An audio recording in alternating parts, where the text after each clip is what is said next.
I stood at the edge of the ballroom, my emerald satin dress quietly reflecting the glow of the crystal chandeliers overhead. The 30th anniversary celebration of Moreland & Sons was being held at a five-star hotel in New York, where my father-in-law, Charles Moreland, confidently announced the company's new global expansion strategy. And also where I, Aria Moreland, the daughter-in-law he never accepted, was pushed to the edge of an irreversible truth. I knew Charles had never trusted me, a girl from Indiana, graduate of a small arts college, who turned down his job offer and instead opened a small interior design studio. Studio, as he often sneered, is just a fancy word for an unprofitable hobby.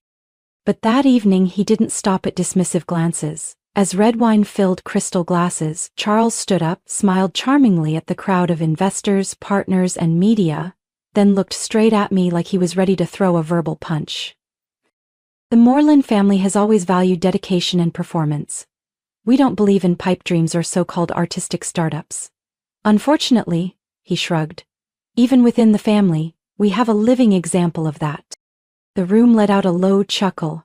My husband, Ethan, sat beside me, silent, his eyes avoiding mine as if he, too, was embarrassed by my presence there. I clenched my fists, but before I could say a word, an older man at the head table stood up, his face calm, but his eyes cutting through the tension like fog. "If I may," he said, his voice firm and commanding enough to hush the room. "I'm Henry Gallagher, founder of Gallagher & Stone, one of the leading interior architecture firms on the East Coast." Charles froze, his smile vanished. "And by the way," Henry turned toward me, "Aria hasn't just been the lead designer on my last 3 projects, she's also my daughter." The room went still. Charles's glass trembled slightly. Ethan turned to me, eyes wide, stunned. "Yes, Aria is my daughter," Henry continued. "I didn't say anything earlier because I wanted to see what she could accomplish on her own. Not with my name, and certainly not with the Moreland name." I couldn't take my eyes off him. This was the man who disappeared from my life before I finished high school. The man my mother never spoke of, only saying he wasn't ready to be a father. And "I'm very proud," he said slowly, his gaze locked on Charles, "because Aria rose above all the judgment and bias to become someone I never dared to hope I could one day call my child." Silence. Charles had no words. He tried to force a smile, but the investors had already begun whispering, some exchanging looks as if they'd just seen the first crack in what once seemed like an unshakable empire. As for me, for the first time in my life, I didn't need to defend myself. Henry's words were a shield, but also a door to a brand new chapter. I didn't know what would come next, whether Ethan would stand by me or walk away for good, but I knew that from that moment on, I would no longer be the unworthy bride in the Moreland family. After the event, Ethan and I left the hotel in silence. He drove through the night streets of Manhattan, headlights casting soft glows across his face, the face that once moved me, now a cold distance I could no longer reach. "You didn't tell me he was your father," Ethan finally said after nearly 20 minutes. His voice wasn't angry, just bitter. I turned to him. "I didn't hide it. I only found out a few weeks ago. I hadn't even processed it when your father turned me into entertainment in front of the entire investor circle." Ethan gripped the steering wheel tighter, eyes fixed on the road. "And you chose to side with him? Right in front of my dad? In front of everyone?" That question didn't need an answer, but I replied anyway, softly. "I didn't side with anyone. I stood for myself." Since I married Ethan, I'd learned to stay quiet at family gatherings, at parties where people toasted the Moreland legacy, never once asking about my dreams. Charles always called my studio a youthful experiment, urging me to wake up soon and accept a role in the company's marketing department, a stable job, more meaningful than arranging couches for strangers. At first, Ethan defended me, gently telling his father that I needed time to build my own brand. But over time, that defense faded, then vanished. He started repeating Charles's words, almost verbatim. "Aria, you've given it a shot. If it's not working, what's wrong with trying a different path? My dad can set you up with steady work, regular income. We could think about a bigger house, maybe even a child." "Are you talking about your dream or your father's?" I had asked during a fight 6 months ago. And since then, Ethan stopped having deep conversations with me about work. Every time I mentioned a new client or an exciting project, he'd just nod absently. like I was talking about a hobby he no longer cared to follow. I didn't blame him entirely. Charles's influence was no small thing. The man had a way of making people doubt themselves, polished, polite, but suffocatingly authoritative. I still remember a night in January, after I declined an offer to design the company's showroom. Charles invited me to his office. He sat behind a massive desk, placed a contract in front of him and said, "Aria, you don't have to fight. We could work together. But if you insist on chasing this little path of yours, sooner or later, Ethan will get tired." I looked at him, seeing all the layers of power gleaming beneath his calm expression. "I don't need you to define success for me. And Ethan, if he gets tired of me being myself, that's not my fault." That's when I knew I had to be stronger than ever. And now, with my biological father, Henry Gallagher, unexpectedly stepping in, not to save me, but to acknowledge me as part of his world, I realized I was no longer alone.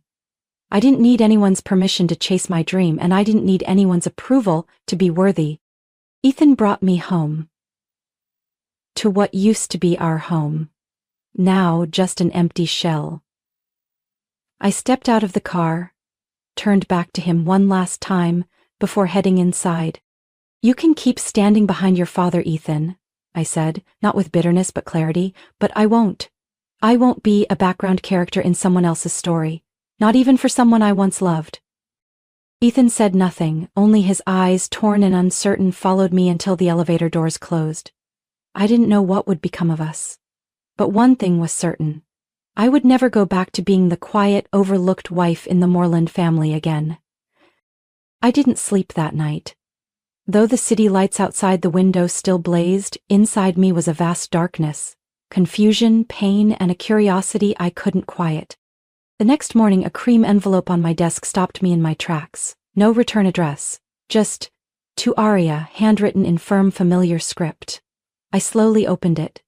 Inside was a sheet of embossed stationery, with a few carefully written lines. "Aria, I know I have no right to appear so suddenly at that event, but I couldn't stay silent while people disrespected my daughter.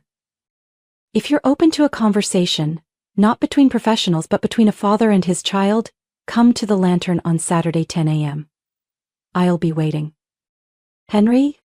I held the letter for a long time. I had never imagined that the man who walked away from my mother and me would turn out to be Henry Gallagher, the same man who'd been on the cover of Architect Digest just months ago, shining in a world I had always admired from afar. I told Aunt Rosa, who raised me after my mother passed. She fell silent for a moment, then sighed. "Your mother once said, if one day you're strong enough to face him, then you have every right to do it. Not to forgive, but to understand why." Saturday. I arrived at the Lantern 10 minutes early. The little cafe sat at the end of a tree-lined street in Brooklyn, in vintage glass windows and deep brown leather chairs. Henry was already there, sitting in the corner with a nearly empty cup of espresso in front of him. I walked over. He stood up immediately, a little awkward. "Hi, sweetheart." "Hi, sir," I replied, unsure what to call him. We sat down, and for a moment, neither of us said a word. His eyes quietly studied me, like he was trying to find pieces of a memory he'd lost for 28 years. "I didn't come here for an apology," I said, calm but firm. "I came to understand why you left." Henry nodded. "I won't make excuses, but I'll be honest." He told me about his younger days, a dreamer, obsessed with design and big ideas, but completely unfit for building a family. When my mom got pregnant, he panicked. "I didn't think I could be a father. I thought, if I stayed away, you and your mother would be better off." I listened without interrupting. Each sentence he spoke opened a door to a past I'd never known. I was wrong, and I've known that every day for the past 28 years. We sat in silence again. But it wasn't an empty space. It was a quiet place where we could finally hear each other. "You're in interior design," he asked, his eyes lighting up. "You have a very distinct aesthetic." I smiled faintly. I'm not sure where it came from, but when I was a kid, I used to sketch rooms from my imagination on paper. "Like your mom," he said softly. "She had a gift for making everything feel balanced." We began to talk more, about work, about modern design fused with cultural roots, about projects I had admired for years, only to now learn he was the mind behind them. And for the first time in my life, I didn't feel out of place talking about my passion.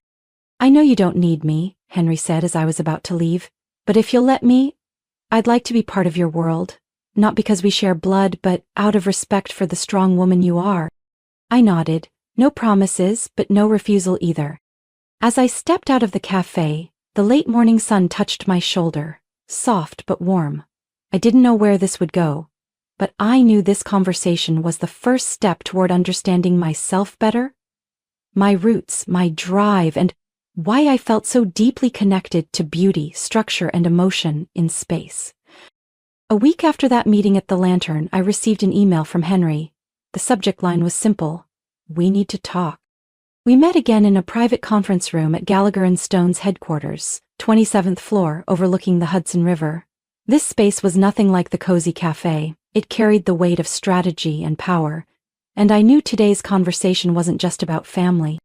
"Do you know why I didn't bring this up the first time?" Henry asked, opening his laptop and scrolling through a few documents before stopping on a supply chain map.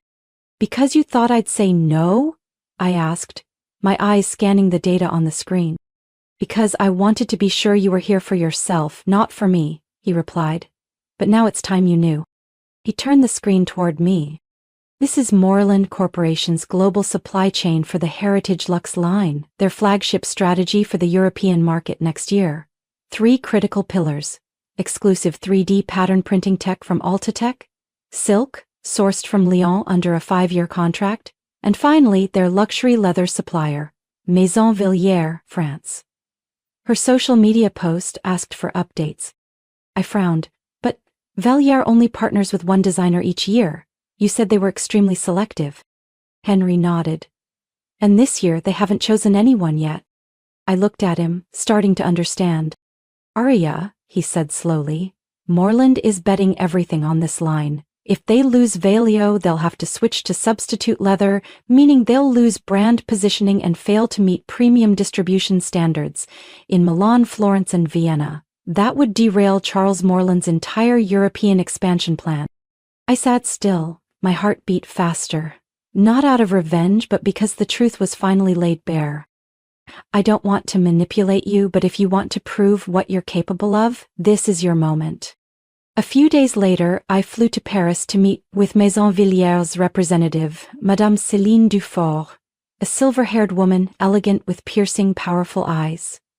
We met in a sunlit room inside their Les Marais showroom, where antique leather books and handmade samples were displayed like art. "We've heard of you," Madame Céline said, her French accented English calm and graceful.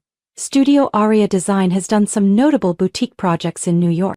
I presented my concept for the Urban Heritage Collection, reimagining historic architecture through modern interiors, using natural leather as the focal point. I didn't mention Moreland.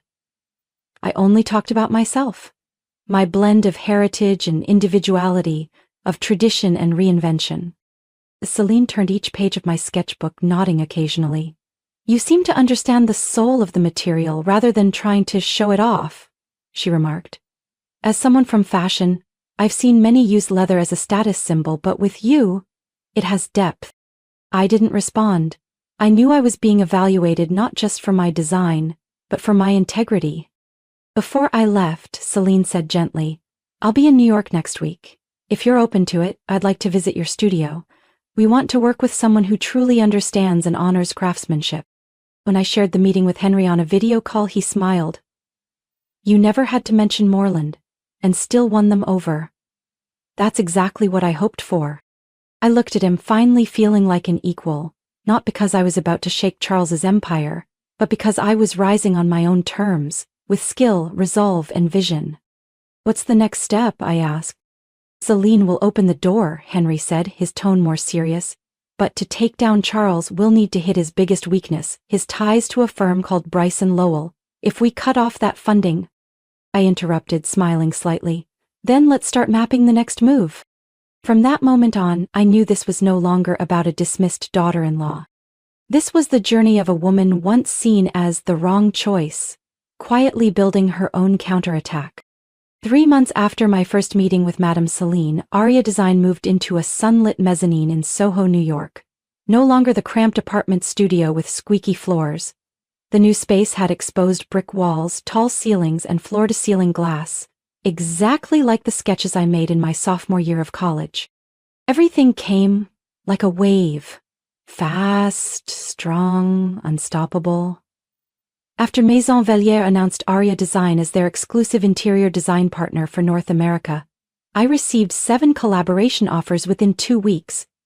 A boutique hotel in Charleston, a chain of electric car showrooms in Seattle, even a restaurant project in London's financial district.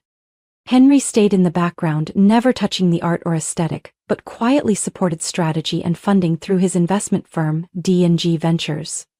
Under the guise of a creative fund, D&G provided the capital for me to hire 6 new staff members, invest in automated model production, and more importantly, position Aria Design as a rising name to watch in architectural review and interiors and spaces. At the same time, tremors started shaking Moreland's foundation. I read that Charles Moreland had just been denied a flagship lease in Milan. The property management group, once his loyal partner for 10 years, had suddenly backed a coalition of emerging designers.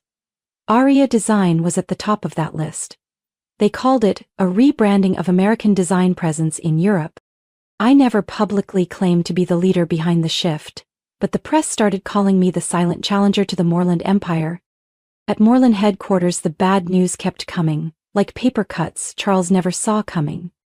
The leather supplier fell through, the Vienna showroom was snapped up by a Korean firm, then came the $1 million tech contract in Munich, suspended indefinitely due to supply chain risk reassessment. A former colleague told me the latest board meeting at Moreland was tense like never before. Charles had shouted at the CFO, slammed documents on the table, and accused someone of sabotage from within. What he didn't know was no one was sabotaging him. He was simply facing the consequences of underestimating others, and the very daughter-in-law he once called a failed woman in a dress. One weekend afternoon, as I was with my team fine-tuning designs for the Rose Hotel in Charleston, my phone rang. It was Ethan. I paused, staring at the screen. It had been almost 3 weeks since we last spoke, when he left our apartment with a suitcase and bitter words trailing behind him. "I'm here," I answered, keeping my voice calm. "Tomorrow night," Ethan said after a pause, "my father's hosting a family dinner. He's invited the entire board, the major shareholders, and he's asked for you to be there." I chuckled lightly. "Why, so I can sit quietly like a prop again?" "No," Ethan replied, his voice raspier than usual. "He knows everything, about Velliere, Milan, about Henry's support, and he wants to see you, in person." I'm not coming to hear him blame me for his own collapse. "Aria." Ethan hesitated. "He won't apologize, you know that. But he's shaken. You should come. Not for him, for yourself." I was silent for a moment. There was a time when I longed for an invitation to that table, the one reserved for decision makers, for the powerful, for the people who thought they ran the world. Now, I didn't need their invitation, but I would go, not to be accepted, but to show them. I was no longer someone they could overlook. I hung up and looked around my new studio, where pencils scratched across paper and swatches of leather lay beside one another like notes in a score coming to life. I arrived at the Moreland estate on time, wearing a slate gray dress designed by my own studio, simple, tailored, with not a single unnecessary seam. Ethan was waiting by the door, his face carrying a mix of fatigue and unease. He opened the car door, but I declined. "I can walk in on my own." The Moreland mansion was just as grand as I remembered. Arched ceilings, marble floors, art perfectly placed like it had been measured by laser. But something was different this time. The air felt thick with unspoken tension. I stepped into the main dining room. Charles sat at the center of the table, surrounded by board members and a few key allies. When he saw me, his face stretched into a forced smile. "Aria," he said, like my name was a pill he had to swallow. "Thank you for coming." "I came because Ethan asked," I replied. "Not for you." A flicker passed through the room.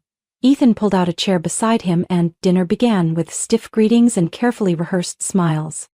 Throughout dinner, Charles went on and on about his plans to expand into Asia, a project he had just officially handed over entirely to Ethan. "Singapore will be our launch pad," Charles said. swirling the wine in his glass. From there we'll move into Tokyo and Seoul. Ethan will work directly with the investors in Hong Kong. Everything is lining up perfectly. I glanced at Ethan. He sat upright, his eyes focused but unreadable. He nodded at the right moments, smiled when expected, like he was playing a role assigned to him in advance. So what's the plan for the two of you? A female board member asked, leaning toward me. Arya, are you still running your studio? Or will you be relocating to Asia with Ethan? I'm continuing to expand Arya Design in New York and Milan, I said, not even looking at Ethan. We don't plan to move together. The air in the room stiffened for a second. Charles set down his knife, a slight smirk appearing at the corner of his lips. That's unfortunate, he said. A wife who supports her husband can help build an empire. A woman who chooses her own path may only build a beautiful little tent. I smiled and raised my glass of water in place of wine. Sometimes, a little tent brings more peace than a castle full of pressure. After dinner, Ethan and I stood apart in the long hallway that led to the back garden. Lanterns shimmered above, their light falling softly on his shirt. The kind of expensive fabric I used to help pick out but now felt so foreign. You've really changed, Ethan said, his voice rough. You're no longer the woman who used to look at my father with pleading eyes. I looked him in the eye. And you've changed in the opposite way. You used to speak up when something felt wrong, now you nod at everything. Ethan didn't argue. He lowered his head, silent. Why did you take the Asia project? I asked. Because your father wanted you to, or because you truly believe in it? He inhaled deeply, then exhaled, staring into the shadows of the garden. I don't even know anymore, Arya. My father says it's a golden opportunity. If I succeed, I'll finally have a voice on the board. But sometimes, I feel like I'm just being moved out of the way so someone else can keep control. I placed my hand on the cold stone railing. You know, Charles never needed an heir. He needed someone willing to step back every time he stepped forward. Ethan turned toward me, his eyes full of confusion. I no longer felt the need to soothe. I don't blame you for listening to your father, I said gently. I just can't walk beside someone who's lost the sound of his own voice. He reached as if to touch me but stopped. So, he asked, his voice almost breaking, does this mean we're going our separate ways now? I didn't answer right away. I just looked at him. This man who once led me through a snowstorm to propose on the rooftop of a greenhouse. Now, trapped in the armor his father had forged for him. Ethan, I said at last, I can't pull you out of it, but I won't wait for you anymore. I turned and walked across the stone tiles I had once designed for the Moorland garden renovation. Each step felt firm, like those stones no longer belonged to their house, but paved the way to my own future. Under the warm yellow lights of Château de Brissac in southern France, where Charles Moorland was hosting the 35th anniversary of Moorland Corporation, the air was full of laughter, clinking glasses, and toasts. This was his night to reassert his image after a string of quiet failures in Europe, and his chance to regain control. I entered with Henry dressed in a simple black gown with long velvet sleeves, elegant without being flashy. Henry walked beside me with composed grace, revealing no sign of tension. We weren't there to stir trouble. We were there to end a game that had been playing out for nearly a year. Charles stood at the center of the hall in a custom tuxedo. When he saw us, his eyes darkened, but he still stepped forward with a performative smile. Arya, he nodded. I'm surprised you accepted the invitation. And Mr. Gallagher, a pleasure. I came for Ethan, I replied calmly, and out of basic respect for the investors present tonight. Charles chuckled softly, but his eyes didn't match his tone. He turned away and launched into a lengthy speech about building legacies, pioneering innovation, and the Moorland family spirit. Every word was calculated, as if eloquence alone could erase recent failures. Then he raised his glass. We are proud to announce a long-term strategic partnership with Bryce and Lowell Capital, aimed at aggressive growth in Asia and sustained dominance in Europe. Applause echoed, almost as if the room had been programmed to respond on cue. Charles lowered his glass and looked directly at Henry and me, and tonight, I want to thank everyone who has challenged me. It's because of pressure from competitors that Moorland Corporation has grown stronger. I could see it, he couldn't resist taking a jab, but I was ready. Henry gently touched my arm as a signal. I nodded and stepped toward the microphone beside the stage. Excuse me, I began, my voice clear, steady. I have a small announcement to make on this special evening. Every head turned. Charles froze. He didn't stop me. He didn't believe I had the presence to humiliate him in public. For over a year, I said, Aria Design has expanded in New York, Milan, and now Tokyo, with strategic support from D&G Ventures, an investment firm founded by Mr. Henry Gallagher. And tonight I'd like to publicly state something Charles has always avoided. I turned and looked straight at the crowd. I am the daughter of Henry Gallagher. A wave of murmurs rippled through the ballroom. I didn't reveal this sooner because I wanted my achievements to stand on their own, not on the back of lineage, but tonight I need to clarify. Every withdrawn contract, every supplier shift was not luck.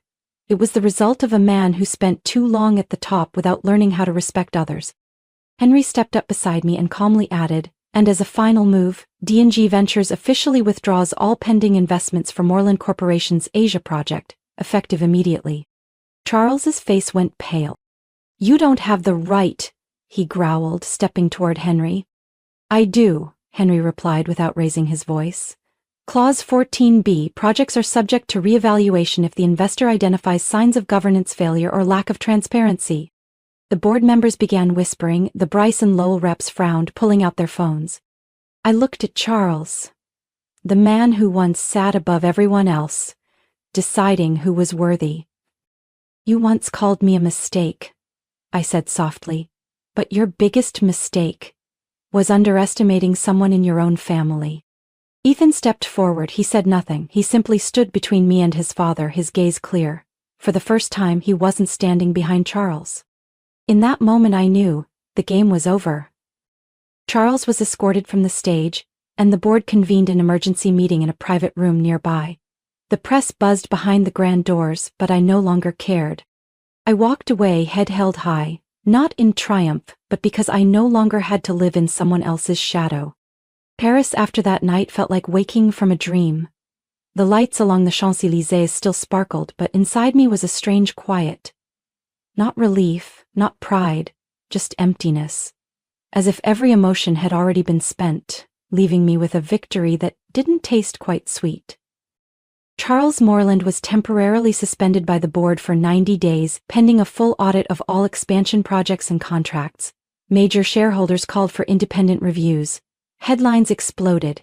The fall of Moreland, power no longer untouchable. I thought that moment would bring me justice. But truthfully, what I felt most was exhaustion. I returned to New York 2 days later, turning down all interviews, press inquiries, and even offers from luxury brands that once ignored me. The Aria Design office was still lit, the team hard at work finishing mock-ups for a boutique hotel in Florence. But the urgency in me was gone. That victory had cost too much. Back in the small apartment I moved into after leaving Ethan, I sat at my desk, a cup of tea in hand, untouched. The files from D&G Ventures were still there, along with offers to expand to Tokyo and Los Angeles. Everything I once dreamed of, within reach. And it was then I realized what I had left behind. Ethan. We hadn't spoken since the party, no text, no note, no official goodbye, but no effort to hold on either. We had simply drifted apart, like two trains that changed tracks long ago without admitting it. I had loved him, that never changed. But love doesn't keep someone who's already lost themselves. And maybe I had lost part of myself in the revenge too. That night, Henry came to visit. He brought 2 sandwiches and a bottle of light red wine. I'm not here to offer praise, he said, settling into the armchair across from me. I came to ask you one thing. I nodded. How do you feel after all of it? I looked him straight in the eye. I feel free, but also empty. Have you ever felt that? He chuckled quietly. Every time I won a bid and lost a good partner. Victory. Without someone to share it with. We sat in silence, the wine bottle still unopened between us. Henry reached out and gently touched my shoulder. You've walked a path most wouldn't dare take. But if I may give you one piece of advice, don't become another Charles. From now on, live clearly, honestly. No more chess games, Aria. I smiled gently, not sad, not happy, just accepting. The next morning I emailed Henry to decline the Tokyo collaboration. I decided to pause expansion and focus on building Aria Design into a space for nurturing creativity, not just for me, but for young designers chasing the same hope I once had. I moved the studio to a quieter part of Brooklyn and opened a new branch, Aria Lab, dedicated to nonprofit projects, community support, and sustainable design. I no longer wanted to fight for market share, I wanted to build. Months later, I received a postcard from Singapore. No name, just a familiar handwritten line. Hope you're still designing things that make this world a little more beautiful. I keep that postcard in my notebook, as a gentle reminder that not all endings are angry, some simply fade, to make space for what's next. Aria's journey was one of reclaiming her voice and true worth from a world that underestimated her. Though she won brilliantly and flipped the board, she also faced the cost of vengeance, a broken marriage and quiet loneliness. But instead of letting bitterness consume her, she chose transparency, creativity, and authenticity. That was her greatest win. What do you think about Aria's journey? Was she right to flip the game, or is there something you would have done differently? Share your thoughts below and don't forget to follow the channel for more powerful stories about family and life.